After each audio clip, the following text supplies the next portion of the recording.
सुप्रभातं सर्वेषां। गतवर्गे वयं समस्यानाम् एवं सुभाषितानि च दृष्टवन्तः। तत्र सुभाषितेषु प्रथम आदिमपाठत्रये विद्यमानान् सुभाषितान् दृष्टवन्तः। अद्य तदग्रिम सुभाषितान् पश्यामः। आदौ मङ्गलं कुर्मः। गुरुरेव गतिर्गुरुमेव भजे, गुरुणैव सहास्मि नमो गुरवे। न गुरोः परमं शिशुरस्मि गुरोः, मतिरस्ति गुरौ मम पाहि गुरो। ब्रवीमि संस्कृतं वाचा, ध्यायामि संस्कृतं हृदा, कुर्वे सेवाञ्च कायेन वन्दे संस्कृतमातरम्। यो नरः संस्कृतव्योम्नि ह्यालयं रमते मुदा, संस्कृतिं चैव संस्कारं विन्दते नात्र संशयः। सर्वेषां हार्दं स्वागतम्। आदौ शब्दरूपाणि अभ्यासं कुर्मः। शब्दरूपाणाम् अभ्यासं कुर्मः। अद्य कर्मन्, नामन्, विद्वस्, मनस् इति एतेषां शब्दानाम् अभ्यासं कुर्मः। ये पठितुम् इच्छन्ति हस्तम् उत्तोलयन्तु। अमृता भगिनी। नमस्ते भगिनी। नमस्ते। राम राम राम। नकारान्तः नपुंसकलिङ्गः कर्मन् शब्दः। नकारान्तः नपुंसकलिङ्गः कर्मन् शब्दः। कर्म कर्मणि कर्माणि, कर्म कर्मणि कर्माणि, हे कर्मन् हे कर्म, हे कर्मणि हे कर्माणि। हे कर्मन् हे कर्म, हे कर्मणि हे कर्माणि। कर्म कर्मणि कर्माणि, कर्म कर्मणि कर्माणि, कर्मणा कर्मभ्यां कर्मभिः, कर्मणा कर्मभ्यां कर्मभिः, कर्मणे कर्मभ्यां कर्मभ्यः, कर्मणे कर्मभ्यां कर्मभ्यः, कर्मणः कर्मभ्यां कर्मभ्यः, कर्मणः कर्मभ्यां कर्मभ्यः, कर्मणः कर्मणोः कर्मणां, कर्मणः कर्मणोः कर्मणाम्, कर्मणि कर्मणोः कर्मसु, कर्मणि कर्मणोः कर्मसु। धन्यवादः भगिनी। धन्यवादः। एवम् अन्येषां शब्दानामपि शर्मन्, शर्म शर्मणि शर्माणि, वर्मन् इत्यादीनां शब्दानामपि रूपाणि एवं भवन्ति। वेङ्कटरमण महोदय। राम राम भगिनी, नमस्कार। राम राम राम, नमस्ते। नकारान्तः नपुंसकलिङ्गः नामन् शब्दः। नकारान्तः नपुंसकलिङ्गः नामन् शब्दः। नाम नाम्नि नामनि नामानि, नाम नामनि नामानि नामानि। पुनः एकवारं। नाम नाम्नि नामनि नामानि। अस्तु महोदय। नाम नाम्नि नाम्नि नामानि नामानि। हे नामन् हे नाम, हे नाम्नि हे नामनि हे नामानि। हे नामन् हे नाम हे नाम्नि हे नामानि हे नामानि। नाम नाम्नि नामनि नामानि। नाम नाम्नि नामानि नामानि। द्विवचने नामनि इति मकारः ह्रस्वः एव। पुनः एकवारं। नाम नाम्नि नामनि नामानि।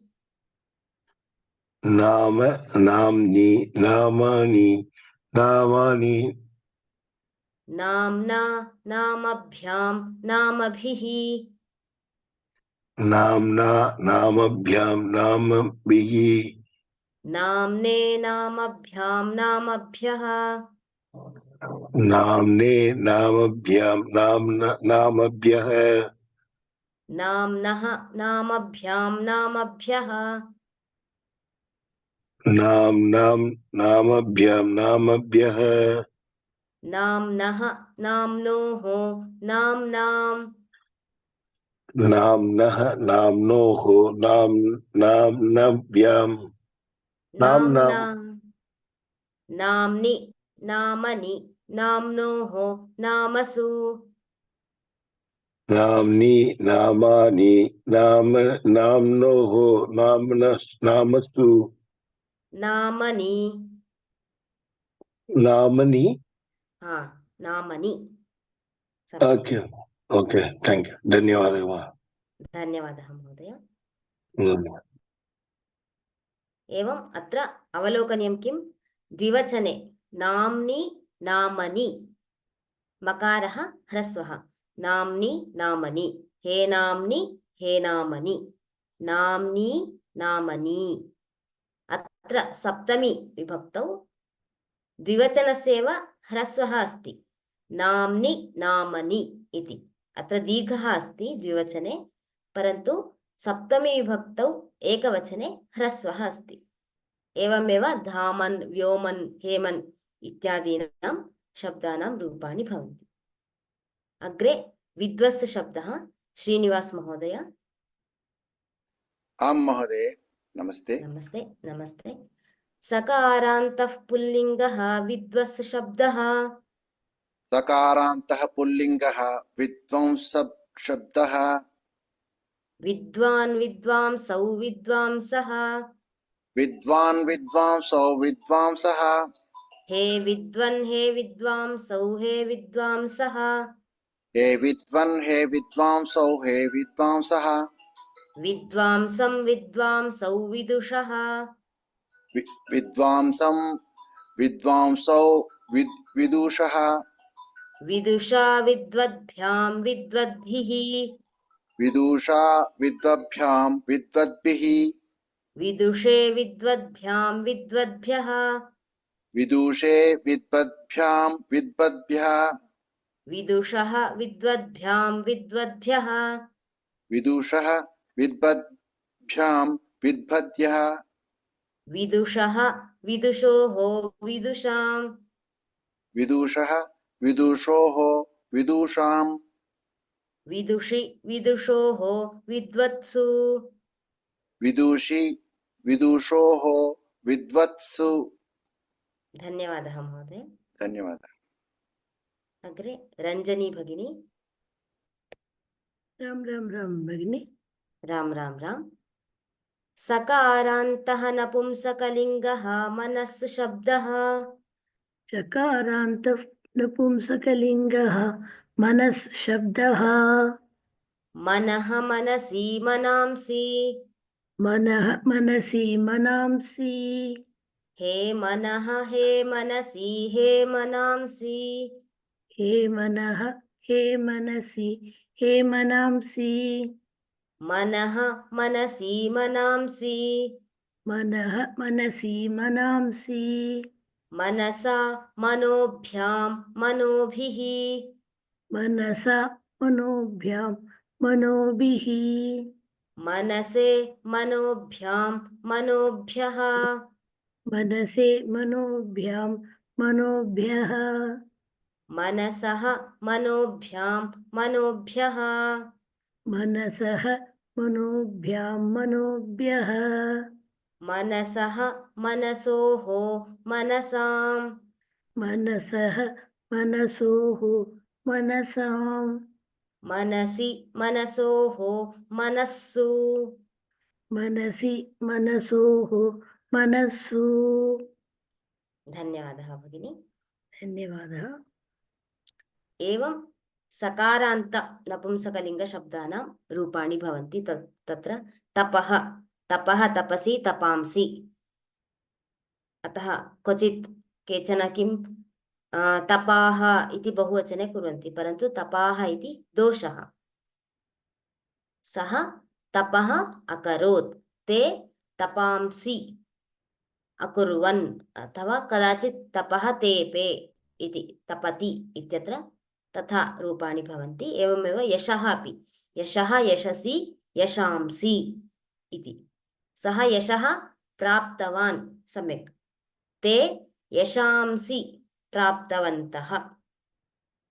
एवं श्रेयः श्रेयसि श्रेयांसि, तत्र पूर्वस्मिन् विद्वस् शब्दे अवलोकनीयम्, अत्र बहुवचने विद्वांसः इति अस्ति। कदाचित् समटैम्स् अत्र विद्वांसः इति एकवचनम् इति भ्रमः, विद्वान् रूपं, विदुषः इत्यपि द्वितीया बहुवचनरूपम्। एतादृशम् अस्माभिः ज्ञातव्यं, तदानीम् इदम् अशुद्धम् इदं शुद्धम् इति ज्ञानं भवति। अग्रे सुभाषितानि, पूर्वं गतवर्गे पाठत्रयस्य त्रयाणां पाठानां सुभाषितानि दृष्टवन्तः। अद्य अग्रिमसुभाषितानि पश्यामः। स्वभावं न जहात्येव साधुरापद्गतोऽपि सन्, कर्पूरः पावकस्पृष्टः सौरभं लभतेतराम्। स्वर्णा भगिनी पदच्छेदं करोति वा? राम राम भगिनि। राम राम राम। स्वभावं न जहात् एव साधुः आपद्गतः अपि सन्, कर्पूरः पावकस्पृष्टः सौरभं लभतेतरम्। सम्यक् सम्यक् भगिनी, धन्यवादः। धन्यवादः। अत्र जहाति एव, जहात्येव सन्धिः अस्ति। जहाति इति क्रियापदं, जहाति एव, जहात्येव। स्वभावं न जहाति एव साधुः, अत्र साधुः आपद्गतः, साधुः अत्र विसर्गः रेफः भवति, अत्र विसर्गसन्धिः अस्ति, साधुरापद्गतः इति। अत्र वस्तुतः आपत् गतः इत्यत्रापि सन्धिः अस्ति, व्यञ्जनसन्धिः। सद्यः आपद्गतः इति विभागं कुर्मः। ततः आपद्गतः अपि पूर्वरूपसन्धिः अस्ति। सन् कर्पूरः पावकस्पृष्टः, पावकेन स्पृष्टः, पावकस्पृष्टः सौरभं लभतेतराम् इति क्रियापदम्। अन्वयम् अन्वयार्थं च पश्यामः। पावकस्पृष्टः कर्पूरः सौरभं लभतेतराम्, साधुः आपद्गतः सन् अपि स्वभावं न जहाति एव इति भवति। तत्र किं, पावकः अग्निः, कर्पूरं वयं जानीमः, यदा देवस्य पूजां समाप्य आरति इति यदा कुर्मः तदानीं कर्पूरं ज्वालयामः। तदा कर्पूरः किं करोति, सुगन्धं प्रसारयति। यथा कर्पूरः पावकस्पृष्टः, अग्निना स्पृष्टः, अग्निस्पर्शेन सौरभं सुगन्धं प्रसारयति अथवा सुगन्धं प्राप्नोति, तथा आपद्गत किं साधुः सज्जनः, सद्गुणयुक्तः, सद्गुणसम्पन्नः, आपद्गतः कष्टकाले अपि स्वस्य स्वभावं न त्यजति इति अर्थः भवति। तत्र इदानीम् अर्थं पश्यामः चेत् किं भवति, कदापि सज्जनाः किं कुर्वन्ति, स्वस्य स्वभावः यः अस्ति तं कस्यामपि परिस्थितौ ते न त्यजन्ति। इदानीं परोपकारः वा भवतु, अन्येषां किं सहायकरणम् अथवा कष्टे सति किमपि सहायः, अथवा कोऽपि बुभुक्षितः किमपि खादितुं ददातु इति पृष्ट्वा आगच्छति चेत् स्वयं न खादति चेदपि अन्यस्य कृते सः खादितुं किमपि ददाति। एतादृशाः सद्गुणाः साधुषु भवन्ति। ते अतः कष्टे अपि ते स्वस्य स्वभावं न त्यजन्ति। अतः ते कथं तेषां प्रभावः कथं भवति इति अत्र कथम् उक्तम् इत्युक्ते यथा कर्पूरः अग्निना स्पृष्टः सुगन्धं प्रसारयति तद्वत् एते अपि बहुविधान् किं समस्यान् अथवा कष्टान् सोढ्वा अपि स्वयं प्रकाशमानाः भवन्ति इति सुभाषितं साधोः सद्गुणम् अत्र वर्णयति। अग्रे गुणेषु क्रियतां यत्नः किमाटोपैः प्रयोजनं विक्रीयन्ते न घण्टाभिः गावः क्षीरविवर्जिताः। पार्वती भगिनी पदच्छेदं करोतु, पदविभागं। गुणे नमस्ते। नमस्ते। गुणेषु क्रियतां यत्नः किम् आटोपैः प्रयोजनं विक्रीयन्ते न गण्डाभिः गावः क्षीरविवर्जिताः। सम्यक्, धन्यवादः भगिनी। धन्यवादः। अत्र यदा when we pronounce the shlokas or anything or subhashitas anything, we have to observe one thing here. Whenever after visarga if there is kshakara, kshakshi, anything kshakara is there, then we have to pause. Gavaha kshira vivarjitaha, like that.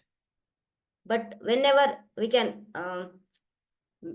keep practice this, but whenever after visarga, if it is kavarga, kakara or khakara or pakara or phakara, whenever after visarga these letters will come, then we have to pronounce like yatnah kimatopaihi or kimatopaih prayojanam. Ete amshaha, the pronunciation tips, what we call, those we will get to learn in the chanting courses. So etadrishan amshan ज्ञातुम् इच्छन्ति चेत् chanting course तत्र वयम् attend कुर्मः। केचन कुर्वन्तः सन्ति, जानन्ति नियमान्, यदि जानन्ति अनुसरामः, ये न जानन्ति अग्रे पठामः। सो पदविभागः गुणेषु क्रियतां यत्नः किम् आटोपैः प्रयोजनं विक्रीयन्ते न घण्टाभिः गावः क्षीरविवर्जिताः। अत्र अन्वयार्थं पश्यामः। गुणेषु यत्नः क्रियताम् आटोपैः किं प्रयोजनं क्षीरविवर्जिताः गावः घण्टाभिः न विक्रीयन्ते इति अत्र अन्वयः भवति। सद्गुणेषु सद्गुणप्राप्तये अस्माभिः प्रयत्नः करणीयः। We have to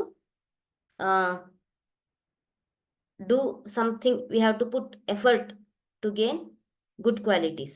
आटोपैः बाह्यवस्तुभिः, आटोपैः बाह्य आभरणादिभिः प्रयोजनं नास्ति। व्यक्तेः व्यक्तित्वं केन गण्यते, गुणैः गण्यते। अतः आभरणादिभिः किं बाह्य सौन्दर्येण न गण्यते इति अर्थः। यथा तत्र उदाहरणं कथं दत्तं, क्षीरविवर्जिताः गावः, क्षीरविवर्जिताः याः गावः क्षीरं न प्रयच्छन्ति, those cows which they will not give milk, तादृशाः गावः घण्टाभिः न विक्रीयन्ते। घण्टा बन्धनं कृतम् अस्ति, अतः एताः गावः क्षीरं यच्छन्ति इति नास्ति। अतः किं घण्टा अत्र किं भवति, आभरणं, बाह्य किं चिह्नम् इव दर्शितम् अस्ति। अतः किं भवति, गुणैः कस्यचित् जनस्य व्यक्तित्वं ज्ञायते, न तु बाह्यसौन्दर्येण अथवा बाह्यवस्तुना तस्य गुणान् वयं ज्ञातुं शक्नुमः इति अत्र उक्तमस्ति। अतः किम् अस्माकं जीवनस्य मूल्यम् अथवा व्यक्तित्वस्य मूल्यम् अस्माभिः गुणेषु अस्ति, न तु बाह्य अलङ्कारादिषु इति अनेन सुभाषितेन वयं ज्ञातुं शक्नुमः। अग्रे पद्माकरं दिनकरो विकचीकरोति चन्द्रो विकासयति कैरवचक्रवालं नाभ्यर्थितो जलधरेऽपि जलं ददाति सन्तः स्वयं परहिते निहिताभियोगाः। सुब्रह्मण्यन् महोदय।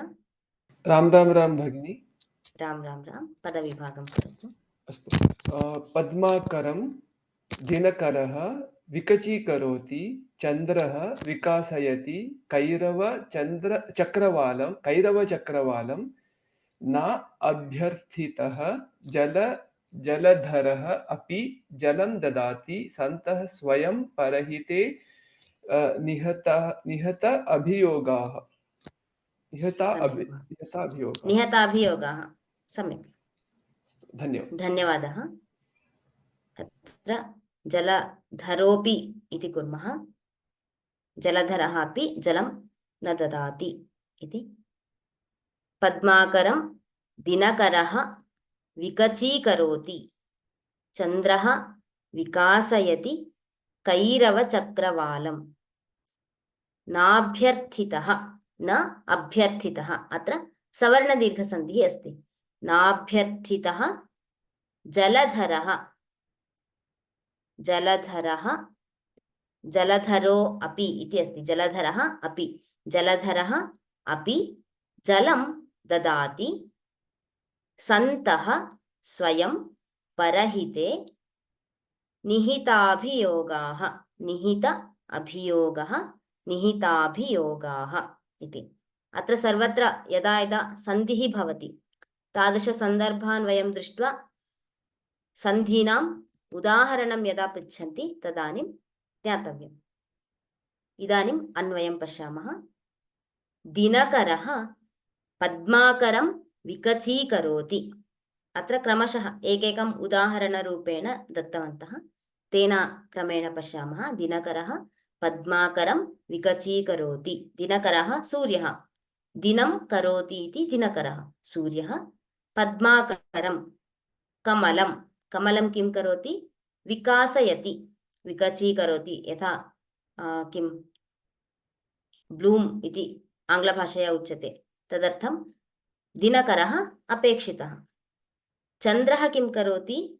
चन्द्रः कैरवचक्रवालं विकचीकरोति, विकासयति। चन्द्रः कैरवचक्रवालं विकासयति। कैरवचक्रवालं नाम श्वेतकुमुदानि। कैरवं श्वेतकुमुदानि विकासयति। एवमेव जलधरः न अभ्यर्थितः अपि जलं ददाति। जलधरः क्लौड्। सः वयं प्रार्थनां न कुर्मः चेदपि, अर्थात् वृष्टिः भवतु इति न प्रार्थयामः चेदपि सः जलं ददाति। सन्तः स्वयं परहिते। एवमेव एते यथा दिनकरः, चन्द्रः, जलधरः स्वयं स्वस्य कार्यं निर्वहन्ति, तद्वत् सन्तः अपि परहिते, स्वस्य हितं न, परहितं, फार् अदर्स् वेल्फेर्, परहिते निहिताभियोगाः भवन्ति। सर्वदा परहिते एव, अन्येषां उत्तमं भवतु इति आशासानः एव परहिते निहिताभियोगाः भवन्ति। तेषाम् उत्तमार्थमेव सर्वदा पश्यन्तः भवन्ति इति अर्थः। अग्रे एकं तात्पर्यमपि पश्यामः। यथा चन्द्रः कमलं विकासयति, यथा सूर्यः कमलं विकासयति, यथा चन्द्रः किं कुमुदं, श्वेतकुमुदानि विकासयति, एवमेव जलधरः जलधरः किं क्लौड् सः यथा अप्रार्थितेऽपि अभ्यर्थिते नाभ्यर्थितेऽपि जलं ददाति तद्वत् सन्ताः सद्गुणं कुर्वन्ति एव ते अन्येषां कृते सहायं कुर्वन्ति अतः अस्माभिः अपि ते यथा कार्यं निर्वहन्ति तद्वत् अस्माभिः अपि परोपकारः करणीयः इति अनेन ज्ञातुं शक्नुमः। एवं परोपकारसम्बद्धानि सुभाषितानि बहूनि सन्ति। तान् सुभाषितान् ज्ञात्वा परोपकारः कथं करणीयः इति सर्वत्र बहुषु सुभाषितेषु उदाहरणरूपेण दत्तवन्तः सन्ति। परोपकारार्थम् इदं शरीरम् इत्यादीनि बहूनि सन्ति। आरभन्तेऽल्पमेवाज्ञाः कामं व्यग्रा भवन्ति च महारम्भाः कृतधियः तिष्ठन्ति च निराकुलाः। वत्सला भगिनी। नमस्ते भगिनी। नमस्ते। पदविभागं करोतु। आरंभ अन्ते अल्पमेव आज्ञाः कामं कामः व्याघ्रः भवन्ति च। व्याघ्रः वा किमस्ति? व्याघ्राः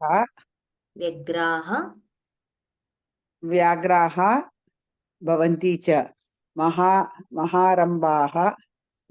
आरम्भाः कृतज्ञयः तिष्ठन्ति च निराकुलाः। धन्यवादः भगिनी। Bhagini, I have one question. When we are splitting the words, sometimes we tend to put the visarga and some places we don't. How do you know which way? Like kamam vyagraha bhavanti cha. Then maha. Yes. सूचयामि भगिनि. I will inform. So आरभन्ते is word, verb. क्षम्यतां, verb. It is word, verb. क्रियापदम् अस्ति आरभन्ते अल्पम् आरभन्तेऽल्प इत्यत्र पूर्वरूपसन्धिः। आरभन्तेऽल्पम् एव अज्ञाः इति बहुवचनम् अस्ति। अतः अत्र व्यग्राः इत्यत्र विसर्गः स्थापनीयः। यदि एकवचनम् अभविष्यत् तर्हि व्यग्रो इति भवति स्म। सामान्यतया श्लोकेषु तथा विसर्गस्य स्थाने ओकारः अथवा विसर्गस्य लोपं कुर्वन्ति। अतः अत्र अज्ञाः इति बहुवचने अस्ति, अतः व्यग्राः इति बहुवचने भवति। कामं व्यग्राः भवन्ति च महारम्भाः कृतधियः तिष्ठन्ति च निराकुलाः इति पदविभागः। अन्वयार्थं पश्यामः। किमस्ति अत्र? अज्ञाः अल्पमेव आरभन्ते। अज्ञाः वयं लोके द्विविध जनान् द्रष्टुं शक्नुमः। अज्ञाः अल्पमेव आरभन्ते, कामं व्यग्राः भवन्ति च। They will start something very small and कथं भवन्ति ते? बहु टेन्स्ड् भवन्ति। इदं न जातम्, इदं करणीयम् इत्यादि बहु व्यग्राः भवन्ति। परन्तु महारम्भाः ये उत्तमाः अथवा श्रेष्ठाः भवन्ति ते किं भवन्ति? कृतधियः मया एतत् कार्यं करणीयम् इति ये निश्चितमनाः भवन्ति ते निराकुलाः तिष्ठन्ति। ते इदं कष्टम्, इदं शीघ्रं समापनीयम् इत्यादि किं टेन्शन् इति यद् वदामः तथा ते न कुर्वन्ति। ते तद्विना किं क्रोधविना उद्विग्न स्वभावं विना ते कार्याणि साधयन्ति। इति सुभाषितं सूचयति। एकवारं तात्पर्यं पश्यामः। किं भवति? सामान्यतया तत्र द्विविधजनाः इति वयं ज्ञातवन्तः। केचन अज्ञाः भवन्ति, केचन ज्ञानिनः भवन्ति। अज्ञानां कार्यं कथं भवति, ज्ञानिनां कार्यं कथं भवति इति अत्र किं डिफरेन्स् दर्शितमस्ति, व्यत्यासः दर्शितः। किम् अज्ञाः कथं कुर्वन्ति? एकं कार्यम् आरम्भं कुर्वन्ति, तत्र मध्ये बहुविधाः विघ्नाः भवन्ति। तदा यदा विघ्नाः भवन्ति, एषः महान् विघ्नः, अहं कार्यं कर्तुं न शक्नोमि इत्यादिना इत्यादि भावनया ते असन्तुष्टाः भवन्ति। परन्तु ज्ञानिनः ते विघ्नः कीदृशः वा भवतु, लघु वा भवतु महान् वा भवतु, ते किं कुर्वन्ति? ध्येयसाधनार्थं तत् कार्यं बहु जागरूकतया यत् कार्यं चिन्तितं तत् कार्ये शान्तरीत्या सर्वविधान् क्लेशान् सोढ्वा कार्यं साधयन्ति। अतः अस्माभिः किं करणीयं? द्वितीय ज्ञानिनः यथा कुर्वन्ति तद्रीत्या अस्माभिः अपि कार्यं करणीयम् इति अत्र सूचितम्। अग्रे यदा किञ्चिज्ञोऽहं द्विपगज इव मदान्धः समभवम् तदा सर्वज्ञोऽस्मीत्यभवदवलिप्तं मम मनः।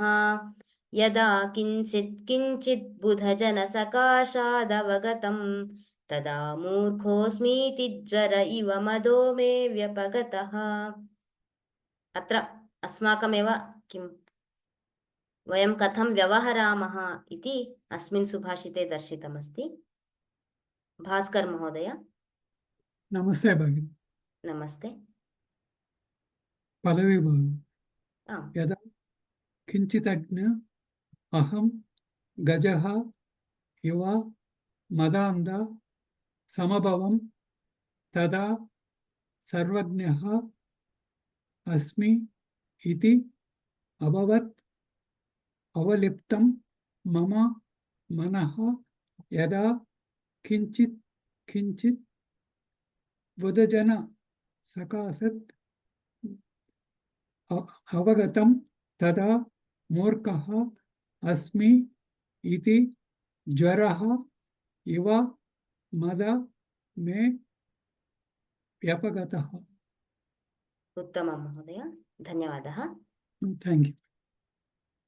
अत्र यदि अवलोकयामः, क्वचित् गजः इव इति विभागं कुर्मः। किमर्थम् इत्युक्ते अत्र विसर्गस्य लोपः भवति। गजः इव, अत्र कदाचित् द्विप इव इत्यपि पाठान्तरम् अस्ति। द्विप इव इत्यपि सम्यक् एव। यदा किञ्चिज्ञः अहं गजः इव मदान्धः समभवम्, अभवम् इति लङ्लकाररूपं।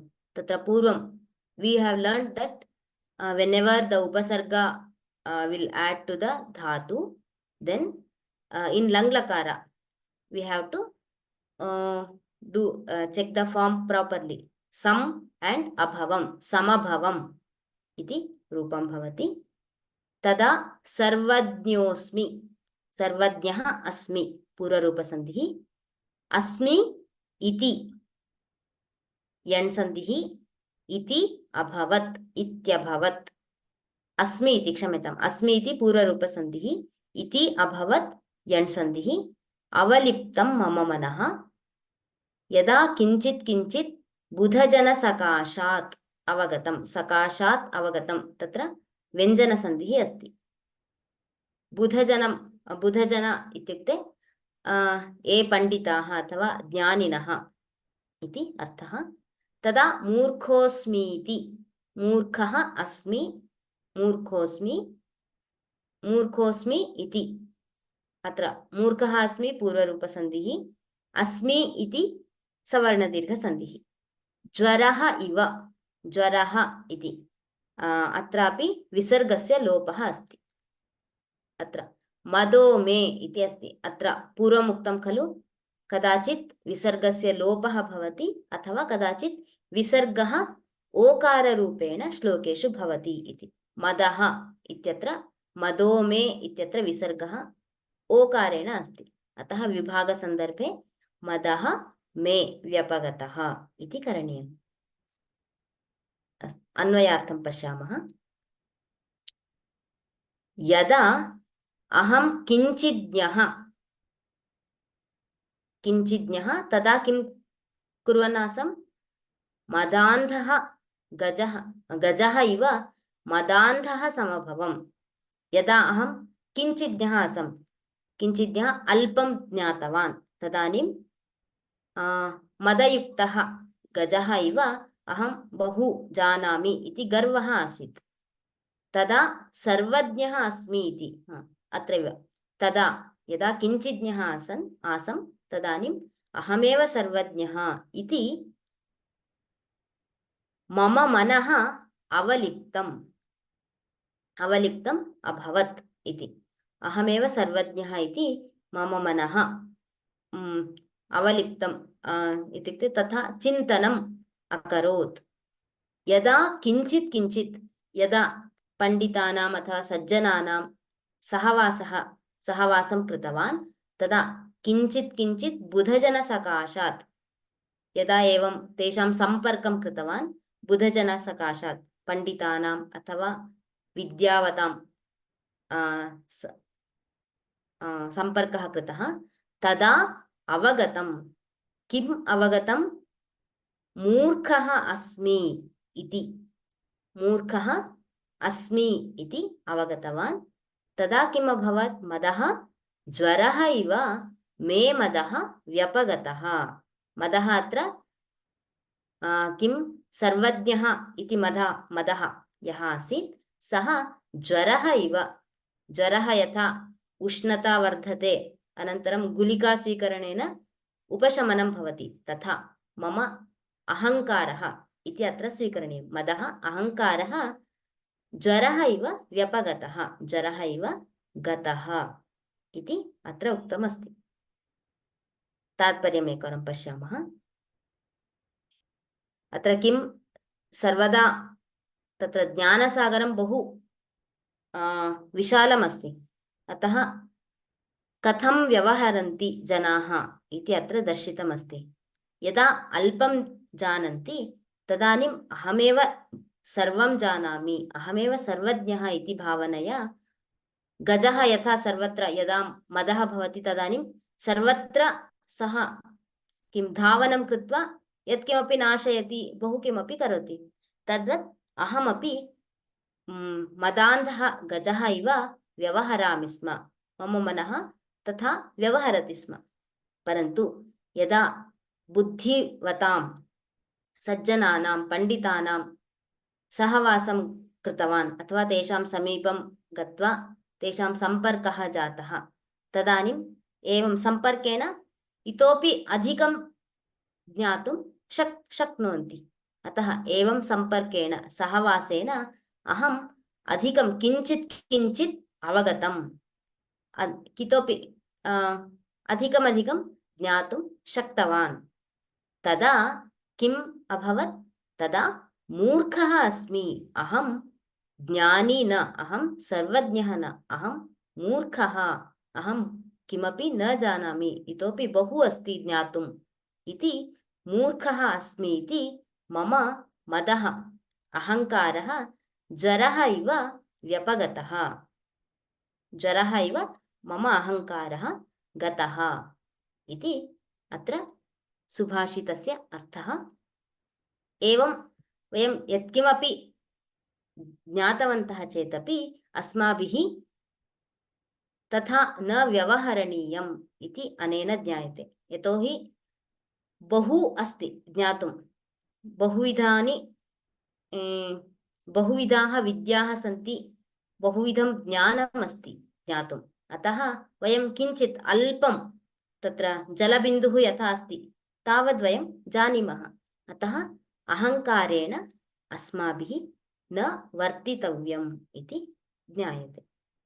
अग्रिमं विपदि धैर्यमथाभ्युदये क्षसि विक्रमः यशसि चाभिरुचिर्व्यसनं श्रुतं प्रकृतिसिद्धमिदं हि महात्मनाम्। एना भगिनी। नमस्ते। नमस्ते। विपदि धैर्यं धैर्यम्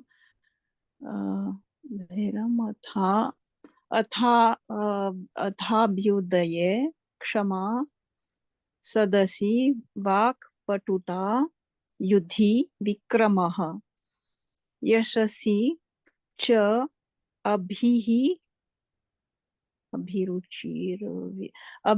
अभिरुचिः व्यसनं श्रुतौ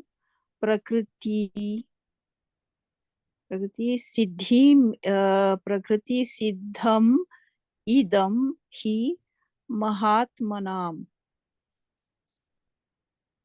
धन्यवादः भगिनी।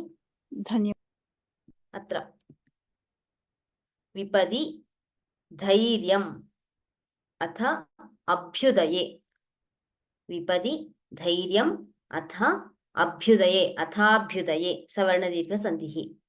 अभि उदये अभ्युदये, अभि इति उपसर्गं स्वीकुर्मः चेत् तत्रापि सन्धिं कर्तुं शक्नुमः। क्षमा सदसि वाक्पटुता युधि विक्रमः यशसि च अभिरुचिः व्यसनं श्रुतौ प्रकृतिसिद्धम् इदं हि महात्मनाम् इति अस्ति।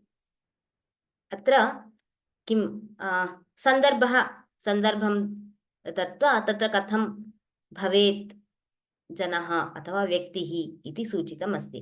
विपदि संकष्टे, कष्टकाले, धैर्यं धैर्येण, अभ्युदये क्षमा, अभ्युदये इत्युक्ते यदा धनम् अधिकं भवति अथवा यदा उच्चस्थानं प्राप्नुमः, किञ्चित् उन्नतस्थानं प्राप्नुमः तदानीं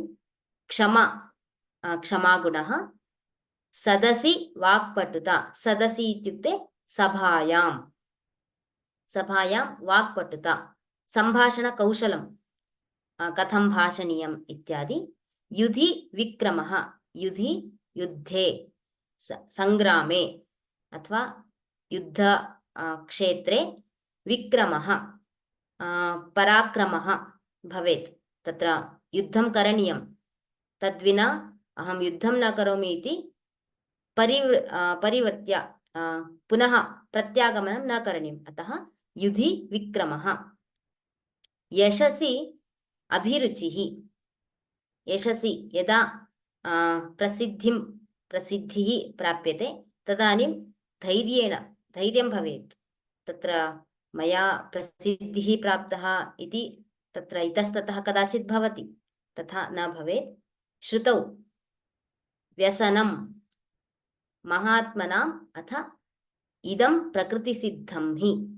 तत्र महात्मनः किं कुर्वन्ति, एतादृशसन्दर्भेषु धैर्यम् अथवा यदा विपदि धैर्यम् इति ये गुणाः उक्ताः, एतादृशसन्दर्भेषु ते स्वभावं ते सामान्यतया एव भवन्ति। तत्र तेषां व्यवहारे वा व्यत्यासः न भवति इति अत्र ज्ञायते। एकवारं तात्पर्यं पश्यामः। तत्र सन्दर्भाः दत्ताः, कदा धैर्यं प्रदर्शनीयम् अथवा कदा क्षमा भवितव्या इत्यादि सन्दर्भाः दत्ताः। तत्र विपदि धैर्यं सामान्यतया जीवने किं भवति, धैर्येण भयामः, परन्तु कष्टकाले अपि धैर्येण अस्माभिः तत् कष्टं सोढ्वा अग्रे गन्तव्यम्। अतः कष्टकालेपि धैर्येण भवितव्यं। यदा यशः प्राप्नुमः तदानीमपि क्षमा भवितव्या। अहं यशः प्राप्तवान्, उन्नतपदव्याम् अथवा तत्र अस्मि इति क्षमा न त्यक्तव्या। यदि आश्रयं प्राप्य आगच्छन्ति चेत् सहनया तेषां कृते आश्रयादिकं दातव्यम्। एवमेव सभासु कौशल्येन तत्र कथं सम्भाषणीयम् इत्यपि ज्ञातव्यम्। एवं युद्धे शौर्यप्रदर्शनं करणीयम्।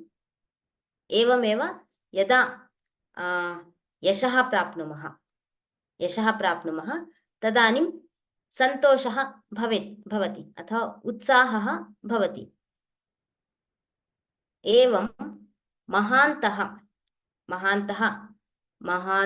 व्यक्तयः ये भवन्ति ते स्वाभाविकतया प्रकृतिसिद्धं तत्र ते एतादृशसन्दर्भेषु सहजरूपेण स्वाभाविकतया कथं व्यवहरणीयम् इति जानन्ति। अतः तदानीं तेषां व्यवहारे वा स्वभावे वा व्यत्यासः न भवति। ते सर्वदा धैर्यवन्तः एव क्षमागुणयुक्ताः एव सर्वदा सर्वान् पश्यन्ति इति अत्र उक्तमस्ति। तत्र तादृशानां जनानां ये महात्मनः सन्ति एते गुणाः स्वभावतया एव तेषु भवन्ति। ते पुनः एवं कुर्वन्ति पृथक्तया कुर्वन्ति इति नास्ति। तेषु एते गुणाः स्वभावरूपेण एव भवन्ति इति अर्थः। रत्नैर्महाब्धेस्तुतुषुर्न देवाः न भेजिरे भीमविषेण भीतिं सुधां विना न प्रययुर्विरामं न निश्चितार्थाद्विरमन्ति धीराः। अमृता भगिनी। नमस्ते मैम। नमस्ते। रत्नैः महाब्धैः तुदुषुः न देवो न भेजिरे भीमविषेण भीतं सुधां विना न प्रययुर्विरामं न विश्वसदार्थं विरमन्ति धीराः। धन्यवादः भगिनी। धन्यवादः। अत्र किं भवति पदविभागं पश्यामः। रत्नैः महाब्धेः तुतुषुः न देवाः न भेजिरे भीमविषेण भीतिं सुधां विना न प्रययुः विरामं न निश्चितार्थात् विरमन्ति धीराः। निश्चितार्थात् सवर्णदीर्घसन्धिः। प्रययुः विरामं तत्र विसर्गस्य रेफः भवति। विसर्गसन्धिः प्रययुः विरामं प्रययुर्विरामम् इति भवति। एवमेव रत्नैः महाब्धेः विसर्गस्य रेफः। महाब्धेः तुतुषुः महाब्धेः इत्यत्र विसर्गः अस्ति। सः सकारं प्राप्नोति। महाब्धेस्तुतुषुः इति। तुतुषुः न तत्र विसर्गस्य रेफः भवति। निश्चितार्थाद् विरमन्ति तत्र व्यञ्जनसन्धिः अस्ति। एवं पदविभागं ज्ञातवन्तः। तत्र अन्वये तत्र उदाहरणरूपेण देवासुरयोः सङ्ग्राम तत्र समुद्रमथनम् उदाहरणरूपेण दत्वा धीराः कथं भवन्ति इति अत्र उक्तमस्ति। देवाः महाब्धेः रत्नैः न तुतुषुः। देवाः यदा समुद्रमन्थनसन्दर्भे रत्नं प्राप्तवन्तः तथापि ते न तुतुषुः। ते किं सन्तुष्टाः न अभवन्। भीमविषेण भीतिं न भेजिरे। भीमं नाम तत्र महाविषम् इति उच्यते। भीमविषेण भीतिं भयं न प्राप्तवन्तः। वासुकिः तत्र रज्जुरूपेण आसीत्। तस्याः मुखात् विषं सा विषं त्यक्तवती। वासुकिसर्पः विषं त्यक्तवान्। अतः तद्विषेणापि भीमविषेणापि भीतिं न प्राप्तवन्तः। सुधां विना विरामं न प्रययुः। तत्र सुधां नाम अमृतम्, अमृतं विना अमृतं प्राप्य अप्राप्यापि प्राप्तिपर्यन्तम् इति अत्र स्वीकरणीयम्। सुधां विना अमृतं विना ते विरामं न स्वीकृतवन्तः। धीराः निश्चितार्थात् न विरमन्ति। एवं यथा देवाः अमृतप्राप्तिपर्यन्तं विरामं न प्राप्तवन्तः, तथा धीराः निश्चितार्थात् स्वस्य उद्देश्यम् अथवा गोल् इति यद्वदामः तस्य प्राप्तिपर्यन्तं न विरमन्ति, तेऽपि विरामं न स्वीकुर्वन्ति इति उक्तमस्ति। एकवारं तात्पर्यं पश्यामः। यथा तत्र समुद्रमन्थनस्यैव उदाहरणमस्ति। यथा देवाः रत्नानि प्राप्य असन्तुष्टाः, एवमेव विषेण भयानकविषेण अपि ते विषेण भीतिं न प्राप्तवन्तः। अमृतप्राप्तिपर्यन्तम् अमृतपानेन किं भवति? ते अमराः भवन्ति, पुनः जननं न भवति इति कृत्वा अमृतप्राप्तिपर्यन्तं ते विश्रान्तिं, ते विरामं न स्वीकृतवन्तः। तथा बुद्धिवन्तः अपि धीराः ये सन्ति ते स्वस्य उद्देश्यं, स्वस्य ध्येयं यावत्पर्यन्तं न प्राप्नुवन्ति तावत्पर्यन्तं ते विरामं, विश्रान्तिं न स्वीकुर्वन्ति इति। अतः अस्माभिः अपि किं करणीयम्? अस्माकं ध्येयप्राप्तिपर्यन्तं विघ्नाः बहुविधाः भवन्ति, तान् सर्वान् सोढ्वा अस्माभिः उद्देश्यं प्राप्तव्यम् इति अनेन सुभाषितेन ज्ञायते। अग्रिमं पापान् निवारयति यो जयते हिताय, गुह्यं निगूहति गुणान् प्रकटीकरोति, आपद्गतं च न जहाति ददाति काले, सन्मित्रलक्षणमिदं प्रवदन्ति सन्तः। जानकी भगिनी। नमस्ते। नमस्ते। पापान् निवारयति योजयते हिताय, गुह्यां निगूहति गुणान् प्रकटीकरोति, आपद्गतं च न जहाति ददाति काले, सन्मित्रलक्षणम् इदं प्रवदन्ति सन्तः। सम्यक्, धन्यवादः भगिनी। अत्र मित्रस्य लक्षणं कथं भवति इति उक्तमस्ति। सन्मित्रं कथं भवति इति। पापात् निवारयति, पापान् निवारयति इत्यत्र व्यञ्जनसन्धिः अस्ति। योजयते हिताय, गुह्यं निगूहति गुणान् प्रकटीकरोति, आपद्गतं च न जहाति ददाति काले, सन्मित्रलक्षणम् इदं प्रवदन्ति सन्तः। किं करोति? सन्मित्रं किं करोति इति अत्र उक्तमस्ति। किं करोति सः? पापात् निवारयति। किं? वयम् अनुचितं कार्यं कर्तुं गच्छामः चेत् ततः अस्मान् निवारयति। हिताय योजयते, हिताय उत्तमकार्येषु अस्मान् योजयति। गुह्यं निगूहति, किमपि रहस्यं सीक्रेट् अस्ति चेत् तत्सर्वं गोपयति, निगूहयति, निगूहति।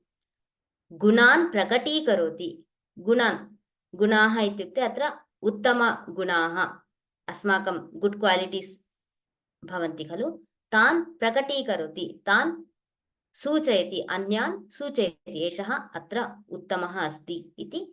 एवं he will praise our good qualities. आपद्गतं च न जहाति, यदा कष्टं भवति, कष्टकाले सः न त्यजति, न जहाति। काले ददाति, काले ददाति इत्युक्ते कष्टं वा भवतु अथवा यदा सहायस्य अपेक्षा अस्ति इति ज्ञायते तदानीं काले सः सहायं करोति। सन्तः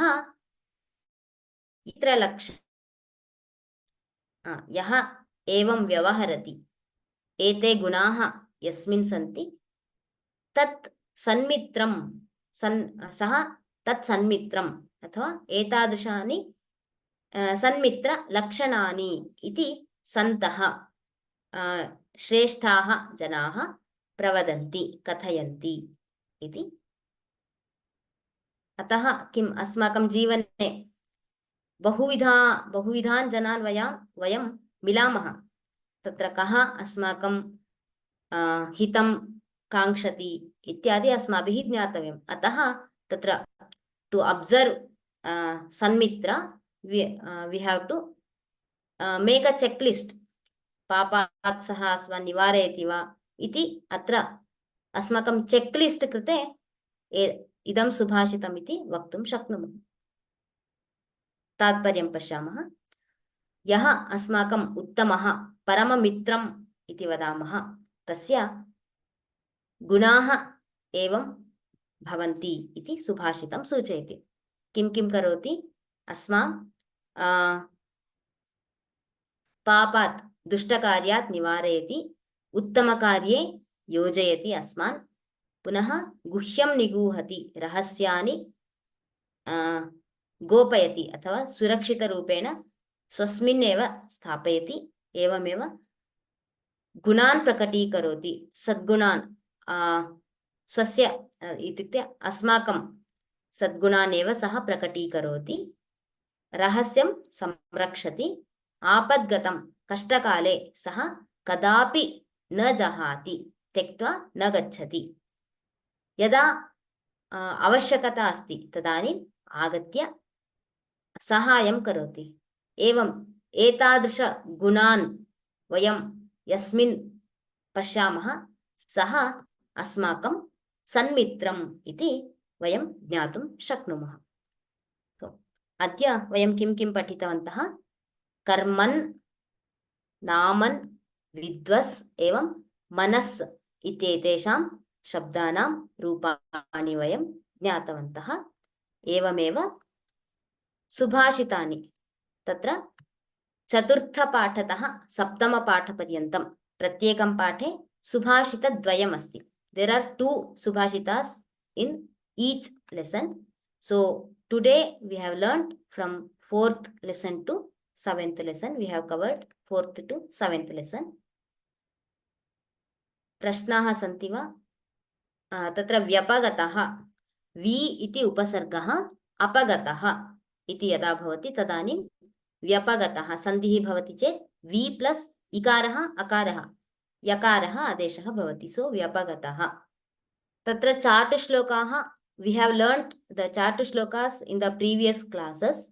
So please go through the videos. They are uploaded in the course page, course content. Please go through them. There is a difference between Chatushloka and Subhashita. So Subhashitas mainly says how we have to be in, how we should be in our life, or which type we have to follow the things, everything that will tell. Sushtu bhashitam subhashitam मार्गदर्शनं करोति अस्मान्। चाटुश्लोकाः तत्र एकं भाषासौन्दर्यं वयं द्रष्टुं शक्नुमः। पुनः तत्र कदाचित् समस्यायाः समाधानं, समस्याः रिडल्स् भवन्ति, उक्तीन् अथवा वाक्यानि किञ्चित् सन्दर्भानुसारं, कश्चन सन्दर्भः चाटुश्लोके भवति, तस्य सन्दर्भस्य सन्दर्भं वयं तत्र चाटुश्लोकेषु एवं दृष्टवन्तः। वेङ्कटरमण महोदय, please send a mail requesting the link. We will send that, Mahodaya. So you can send the mail ID. You can mail to sanskritfromhome@vyomalabs.in. vyomalabs.in. Tatra manamsi iti, we have to pronounce it as manamsi only, but writing manamsi like manamsi iti evameva lekhaniyam. तत्र मकारः वा अथवा अन्यत् तथा लेखयितुं न शक्नुमः। इदम् एवमेव लेखनीयं भवति मनांसि इति। लभते तरां we cannot break that word. That is some different type of pratyaya it will add there. So labhate taram we have to say with the samasta pada only. We cannot break there. तुतुषुः प्रययुः इदानीं भवन्तः किम् अष्टाध्यायी कथं अष्टाध्यायी.com इति यद् website अस्ति तस्य उपयोगं भवन्तः जानन्ति। एकवारं तत्र प्रयत्नं कुर्वन्तु। यदि न ज्ञायते अहं सूचयिष्यामि। भेजिरे इत्यपि क्रियापदमेव। तत्र एकवारं पश्यन्तु। प्रायः प्रश्नाः समाप्ताः इति मन्ये। तर्हि समापयामः। श्वः अपि किमस्ति कक्षा अस्ति। शुक्रवासरे कक्षा न भविष्यति। श्वः कक्षा अस्ति। श्वः पुनः मिलामः। धन्यवादाः।